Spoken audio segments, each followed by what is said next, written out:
Hey guys, Haldion here again. Today I'm going to go over Menat anti-airs from beginner to expert. The first one is crouching heavy punch. It's good when the opponent is medium distance away from you. Depending on how early or late you perform the anti-air, it could trade or you can hit clean. So that looks like this.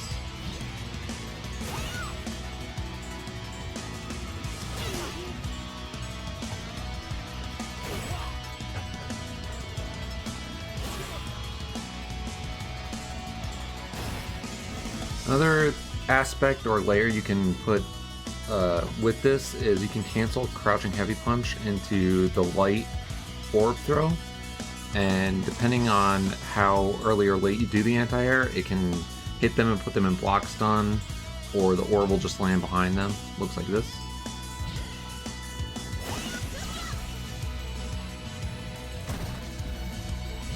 So that's really good beginner anti-air.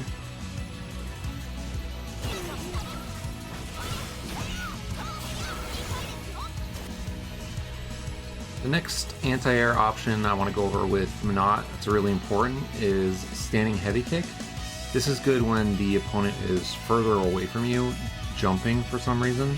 Happens a lot in lower level play, and it's just a really solid anti-air.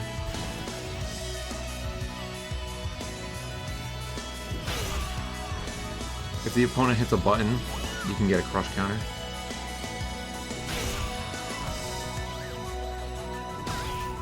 So crouching heavy punch and standing heavy kick are your two options that you're going to be using a lot when you're a beginner, because people jump a ton in low level play.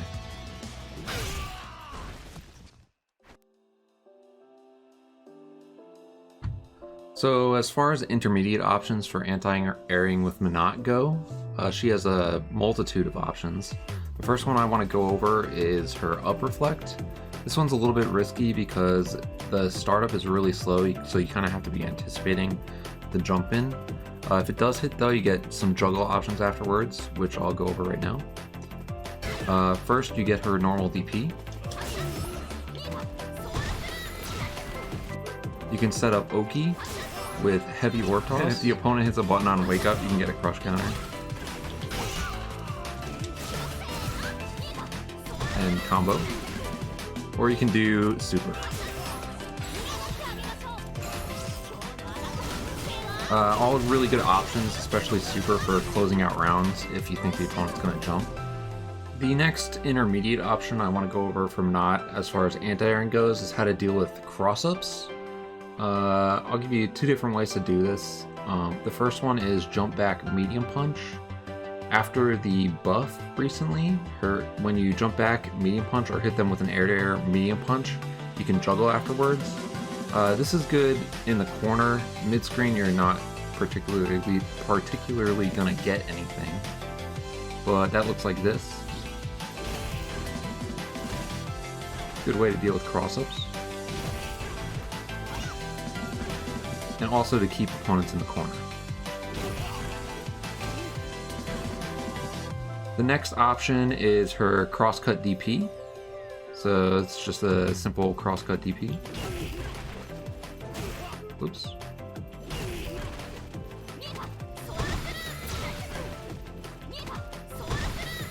And this will come in handy in some of her combos too.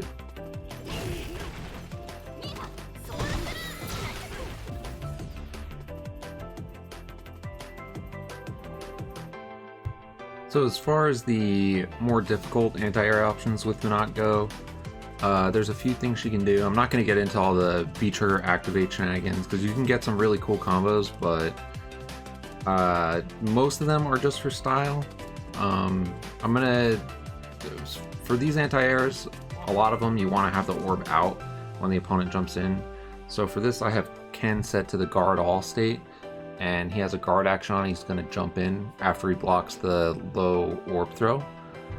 And I'll show you some of the things you can do with that.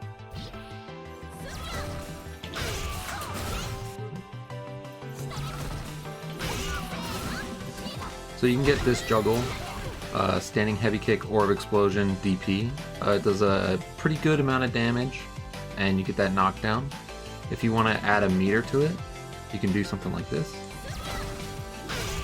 Oops.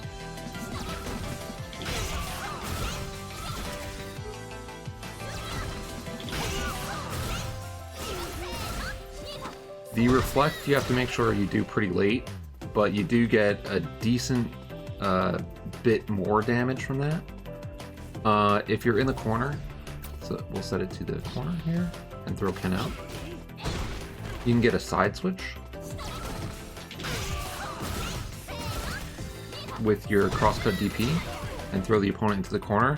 This one's really, really good because it just, you can change the whole game if you put the opponent into the corner like this.